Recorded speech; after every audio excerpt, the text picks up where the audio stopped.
여성들이 싫어하는 화제가 남자들이 군대 이야기, 축구 이야기 하는 거라고 하죠. 제일 싫어하는 것이 군대에서 축구한 이야기랍니다. 그런데 어쩌죠? 오늘 군대 이야기를 좀 해야 되겠습니다. 그래도 다행인 것은 축구 이야기는 아닙니다. 최악은 아니네 생각하시면서 양해하시고 들어주시면 감사하겠습니다. 저는 대학을 졸업하고 신학대학원 1학년 마치고 26살에 입대했습니다. 안동 훈련소에 들어갔는데 그때가 12월 15일이었습니다. 엄청 추웠습니다. 훈련소에 특이한 규칙이 있는데 그것은 단체 기합입니다. 한 사람이 잘못하게 되면 그 사람만 벌 받는 것이 아니고 모든 그 부대원이 함께 벌을 받는 거죠. 왜냐하면 전우입니다. 함께 죽고 함께 사는 거예요. 한 사람 잘못이 한 사람 잘못으로 끝나지 않거든요. 누구나 훈련소 고생하지 않고 편안히 보내기를 원합니다만 사실 그렇게 간단하지가 않죠. 제일 힘들던 것이 뭐냐 그러면 취침 중에 갑자기 기상시켜서는 팬티바람으로 연병장에 집합시키는 겁니다. 중대장이 있고 또 내무생활을 총괄하는 인사계가 있었는데 놀부처럼 생겨가지고 얼마나 심통을 부리는지 요만한 꼬투리만 있으면 그걸 꼬투리로 팬티바람으로 연병장에 집합시키는 겁니다. 이유는 참 다양합니다. 우리 중대장이 그 당시에 최근에 제가 입당이 얼마 전에 그 중대장이 군 복무 중에 열심히 공부해서 행정고시에 합격을 했대요. 그래가지고 사단에서 완전히 떠오르는 스타가 되었습니다. 그러다 보니 좀 훈한 시간이 좀 길어졌어요. 우리한테 군생활 대충 보내지 말고 시간을 잘 선용하면 이렇게 아마 좀 훈화가 길어지니까 친구들이 몇몇이 훈화 도중에 졸았어요. 그러니까 팬티바람으로 연병장 집결시켜서 오늘 중대장 훈화 시간에 졸았기 때문에 팬티바람 하는 거다. 불만 있나? 불만 없습니다. 그런데 그 이유가 그것으로 끝나는 게 아니죠. 자, 취침 중에는 절대로 잡담하면 안 됩니다. 다 자야 된다. 근데 꼭 이 골 때리는 친구 몇 명이 있어요. 속닥속닥 이야기하다가 또 들키는 거예요. 자, 그 다음에 또 어떤 친구는 또 살짝 자기가 또 불을 켜놓고 애인한테 연애 편지 쓰다가 또 들켰어요. 또 어떤 날은 또 내관 청소 불량으로 또 팬티바람. 이 핑계 저 핑계 사흘이 멀다고 팬티바람 하는데 팬티바람 할 때 복장이 어떠냐 그러면 군화는 신어야 되겠죠. 그리고 팬티바람이지만 철모는 써야 됩니다. 자, 철모 쓰고 군화 입고 팬티바람으로 연면장에 서 있는데 추우니까 막 오도록 떨지요. 여러분들 봐라. 아직 민간인기가 덜 빠졌네. 저 학춤 자세. 그럼 학처럼 한쪽 다리를 들고 팔을 벌려야 됩니다. 그럼 옆에 찬바람이 쌩쌩 지나가죠. 자, 지금부터 학춤을 실시합니다. 마음으로 그린 고향으로 갑니다. 학춤 시작 실시. 헐헐헐. 굉장히 우스운 꼴인데 사실 엄청 춥죠. 그래서 어떤 친구는 내 사회 나가서 저 인사계 만나면 죽여버리겠다고 막 이렇게 일을 하는 친구도 있었습니다. 자, 훈련 다 마치고 퇴소식 하는 날 인사계 우리를 모아놓고 마지막 말씀을 하십니다. 나 때문에 많이 괴로웠죠? 그러나 사실 제가 여러분들에게 무슨 그런 억한 심중이 있겠습니까? 다 내 막내 동생 같고 조카 같은 분들인데 여러분의 유익을 위해서 팬티바람 시켰습니다. 여러분 대부분 다 남쪽 지방에서 온 사람들인데 추위에 약합니다. 그런데 이 훈련소 나온 사람은 대부분은 다 최전방에 배치됩니다. 최전방 엄청 추운데 그 추위를 견딜 수 있는 훈련을 받아야 되는데 병기본 훈련 과정 속에 그 추위를 이기는 그 훈련 과목은 없다는 거예요. 그래서 자기 나름대로 훈련 과목을 만들어가지고 우리가 행하는 그 작은 실수를 그 핑계 삼아가지고 우리에게 극한 혹한기 훈련을 시킨 거라는 겁니다. 이제 좋지 않은 감정 다 잊어버리고 군생활 잘 하시길 바랍니다. 이상! 하는데 감동이 오더라고요. 저는 11사단 홍천에 배치받았는데 홍천은 최전방은 아닙니다. 강원도는 강원도지만 최전방은 아닙니다. 그런데 예비사단 혹은 교육사단 이렇게 불립니다. 유사시에는 최전방에 투입되어야 되기 때문에 높은 전투력을 항상 유지하고 있어야 됩니다. 높은 전투를 유지하는 방법이 뭐냐 그러면 끊임없이 다른 부대하고 경쟁을 시키는 겁니다. 그래서 그 경쟁에 이기면 그 지휘관이 진급되는 것이고, 그 경쟁에 지게 되면 지휘관이 진급을 못하는 거예요. 예. 전투 시에는 승리고 평상시에는 진급이 군인의 생명이랍니다. 그러니 지휘관들이 사병들 그냥 두겠습니까? 달달 볶지요.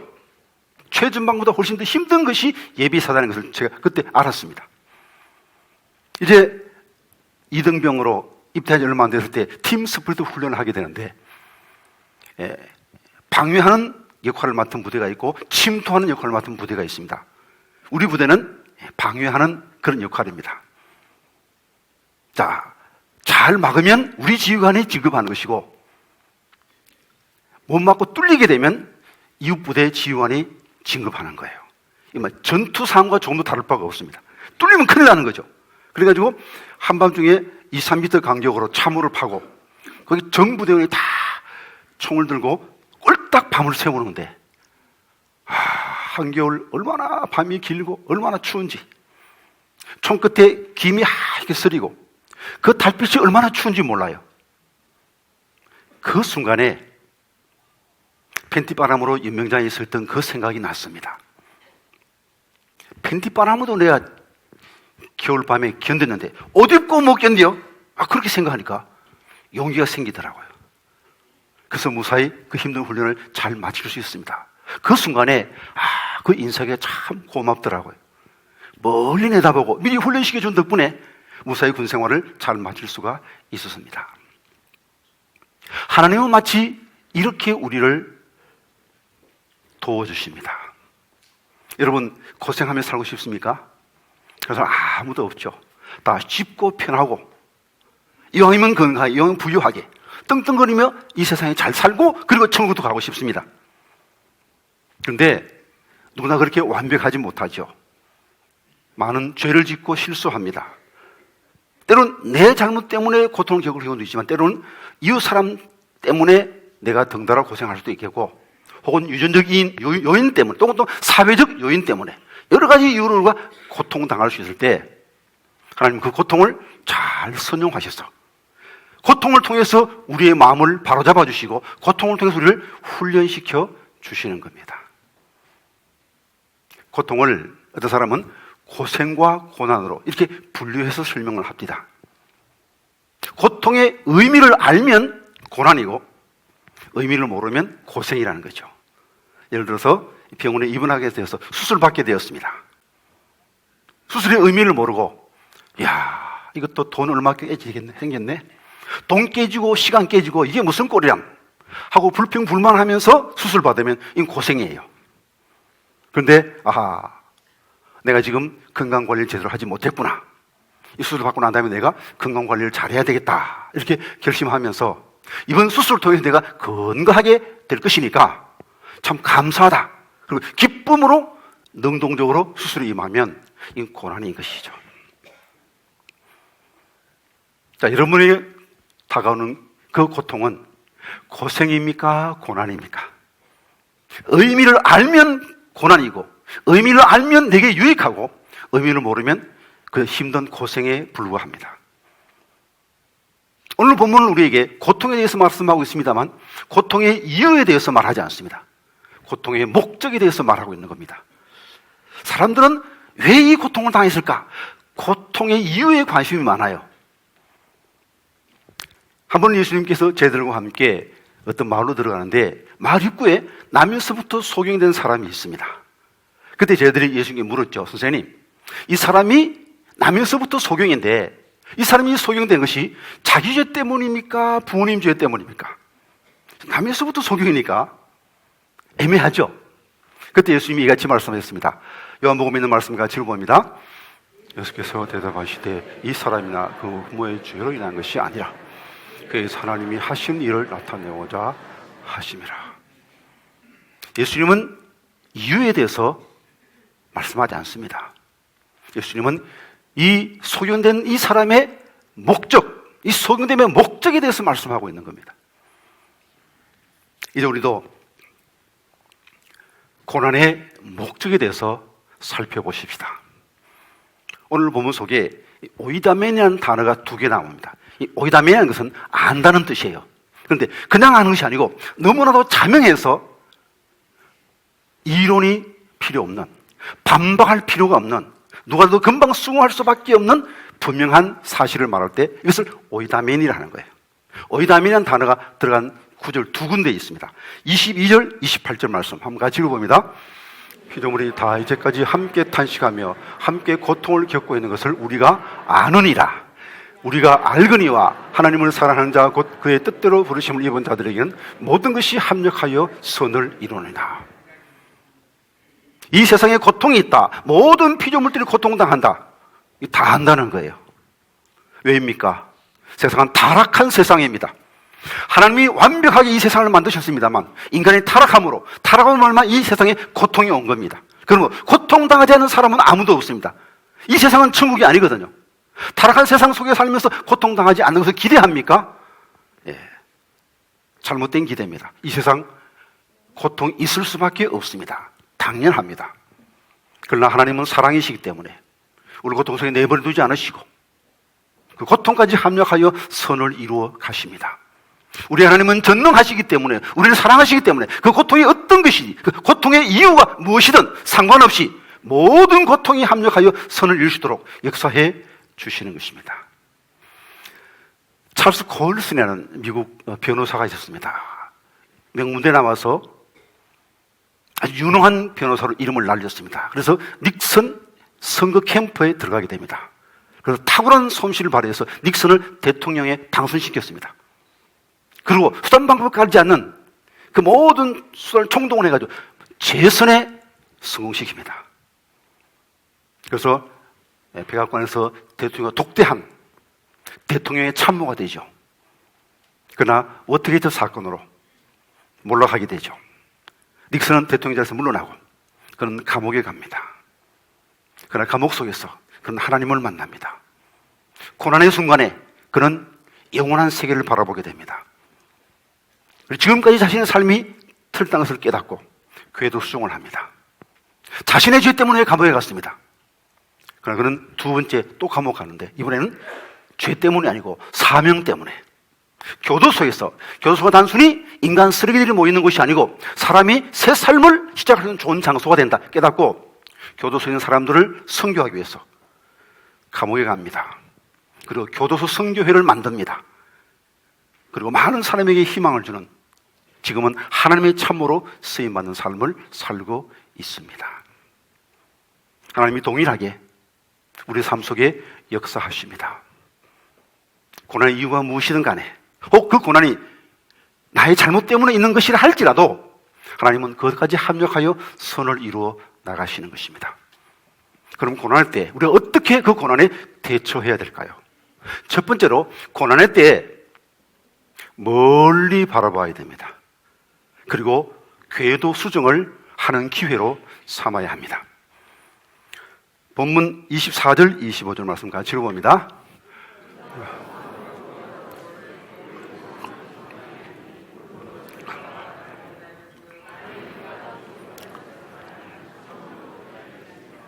아멘.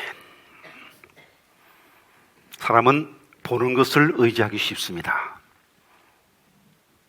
그러나 고난의 때가 되면 보이지 않는 것을 볼 수 있는 기회를 얻게 됩니다. 고난과 시련은 우리의 마음을 세상에 안주시키지 아니하고 우리 영혼의 나침반을 하나님 나라를 향해 고정시켜주는 역할을 하게 됩니다. 고난의 때 우리는 멀리 보게 됩니다. 언제 가장 멀리 볼 수 있습니까? 밝을 때입니까? 아니죠. 어두울 때 가장 멀리 볼 수 있죠. 가장 어두울 때 저 멀리 별을 볼 수가 있는 겁니다. 캄캄한 인생의 밤에 저 멀리 천국을 바라볼 수 있습니다. 그리고 내 삶이 지금 천국을 향하여 발악하고 있는가? 자신의 방향을 점검하고 궤도 수용을 할 수 있는 기회를 얻을 수 있게 되는 것이죠. 지금 여러분의 관심이 어디에 있습니까? 어디를 바라보고 있습니까? 어디를 향하여 가고 있습니까? 학생들은 좋은 대학 합격하기 원합니다. 좋은 대학 나오면 좋은 곳에 취직되기를 원합니다. 좋은 사람 만나서 행복한 결혼을 원합니다.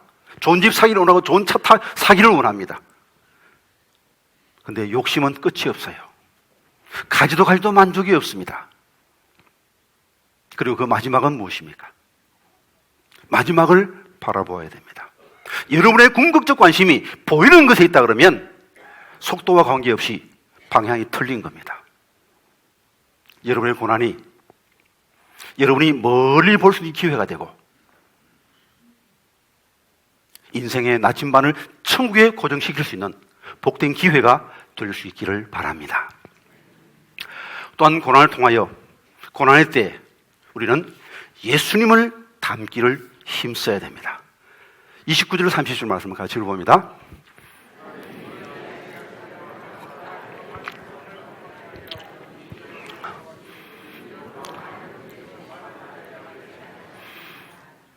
또 미리 정하신 그들을 또한 부르시고 그들을 또한 의롭다 하시고 어렵다 하시고 어렵게 하셨느니라. 우리가 의롭게 되는 것이 예수님의 궁극적 목적이 아닙니다. 예수님의 우리를 향한 궁극적 목적은 우리를 영화롭게 하는 거예요. 단순히 우리의 고난을 면제해 주기 위해서 고난당하신 것이 아니고 우리 또한 예수님의 고난 같은 고난을 당하게 하는 것이 예수님이 우리를 위해서 고난당하신 목적입니다. 우리 또한 예수님처럼 다른 사람을 위해서 고난당하는, 다른 사람을 도울 수 있는, 다른 사람을 구원할 수 있는, 그래서 주님의 상급받고 예수님의 보좌에 함께 앉을 수 있는 그런 영원한 존재를 만드는 것이 예수님의 목적입니다. 그러하기에 우리는 너무나 많이 부족하죠. 더 성결하게 될 필요가 있고 더 강하게 훈련받아야 할 필요가 있는 겁니다. 주님은 고난을 통해서 우리를 성결하게 정화시켜 주시고 고난을 통해서 우리를 강하게 훈련시켜 주시는 겁니다. 한 철학도가 있었습니다. 삶이 얼마나 고달픈지, 왜 이렇게 인생은 고달픈가, 도대체 삶은 무엇인가 고민하면서 살았습니다. 그런 어느 날 포장마차를 지나가는데 이렇게 그 포장에 이렇게 쓰여 있습니다. 우동, 라면, 가락국수, 삶은 계란. 근데 평소에 삶은 계란 그렇게 보이는데 삶은 무엇일까? 삶은 무엇일까? 그렇게 고민하다 보니까 삶은 계란. 그렇게 들려온 겁니다. 그래, 삶은 계란이지. 계란이 불을 만날 때, 삼켜지고 구워지게 될 때 계란이 단단하게 되는 거야. 고난은 우리를 단단하게 만드는 것이지 하고 고난을 긍정적으로 받아들이게 되었다는 이야기입니다. 고난은 우리를 단단하게 합니다. 강하게 합니다. 쓸모있는 인간으로 만들어줍니다. 아무 고난 당하지 못한 사람은 별로 쓸모가 없어요. 제가 부모가 때 병원 신방 갈 때 이제 몇몇 집사님과 함께 갔는데 그 집사님 가운데 한 분 좀 특이한 분이 있습니다. 참 보기 드문 사람입니다. 이분은 평생 병원에 한 번도 입원해 본 적이 없는 사람입니다.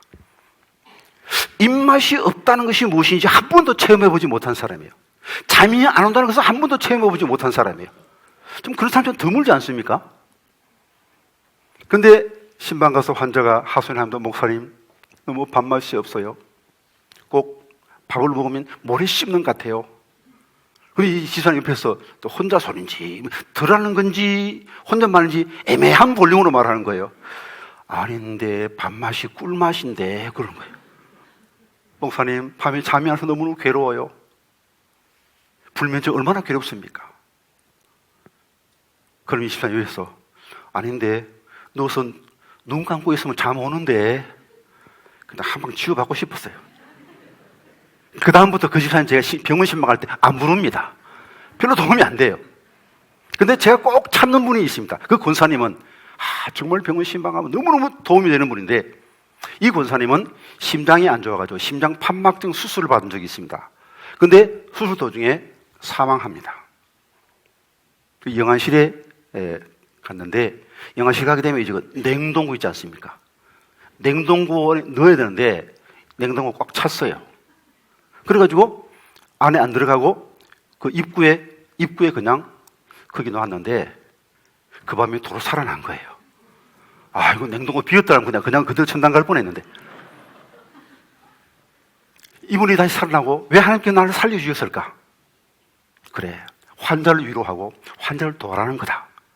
그렇게 사명을 다시 깨닫게 된 겁니다. 그 다음부터는 병원 신방하면 거의 시간이 있으면 안 빠지고 다 따라다니고 가는데 얼마나 위로를 잘하는지 몰라요. 환자선을 꼭 얼마나 힘들었어요. 얼마나 외로웠어요. 그래, 걱정하지 마세요. 주님이 함께 하십니다. 우리 주님 전능하십니다. 저는 영하실까지 갔다 온 사람이에요. 저도 살려주셨는데 하나님께서 집사님 꼭 고쳐주실 거예요. 목사보다 훨씬 더 위로를 잘해요. 고난의 경험이 있었기에 같은 고난 당한 자를 잘 도울 수 있는 겁니다. 여러분이 당하는 고난이 여러분을 강하게 하고 여러분을 쓸모있는 인간으로 만들어주는 거예요. 지금 당장은 힘들지만 이 고난까지 합력하여 선을 이룰 줄 믿습니다. 그렇다고 하나님이 우리가 고난 당하는 거 좋아하신다고 생각하지 마십시오. 하나님 그런 잔인한 분이 아니죠. 이 대부분 다 부모님인데 자녀가 고통당한다고 생각해 보십시오. 고통당하는 자녀를 바라본 것이 얼마나 가슴 아픕니까? 퓨전 사극 다모, 그 유명한 대사 혹 기억하십니까? 아프냐? 나도 아프다. 그렇죠. 사랑하는 사람이 아픈데 어찌 내 마음이 아프지 않을 수 있겠습니까? 우리 고통당할 때 하나님도 아파하십니다. 26절, 27절 말씀 같이 읽어봅니다. 이와 같이 성령도 우리 연약함을 도우시나니 우리는 마땅히 기도할 바를 알지 못하나 오직 성령이 말할 수 없는 탄식으로 우리를 위하여 친히 간구하시나 마음을 살피신 네가 성령의 생각을 아시나니 이는 성령이 하나님의 뜻대로 성도를 위하여 간구하심이니라. 하나님을 사랑하는 자, 곧 그 뜻대로 부르시는 이분 자들은 모든 것이 합리가 선을 이룬 그 이유가 뭡니까? 그래서 바로 성령님이 우리를 위해서 기도해 주시기 때문입니다. 고난당한 우리는 두려워 어쩔 줄 모르고 기도할 수 있는 힘조차 없을 때 그때 성령이 말할 수 없는 탄식으로 함께 아파하시면서 우리를 위해서 기도해 주시는 겁니다. 고난 중에 계십니까? 성령님이 말할 수 없는 탄식으로 나를 위해 기도하고 계심을 기억하십시오. 그리고 그 고난을 통하여 인생의 방향을 바로 찾으시길 바랍니다. 그리고 고난 중에 함께 하시는 이것까지 하며 선을 주실 하나님이 계심을 믿고 당황하지 말고 두려워하지 말고 불평하지 말고 적극적으로 하나님 이것까지 합력하여 선을 이룰 줄 믿습니다. 믿음으로 전진할 수 있기를 바랍니다. 고난 통하여 겸손해지고 기도의 사람이 되고 다른 사람의 고통을 이해할 수 있는 유용한 사람이 되고 강한 사람 되어 하나님의 선하심을 경험하시는 복된 성도님들이 될 수 있기를 바랍니다.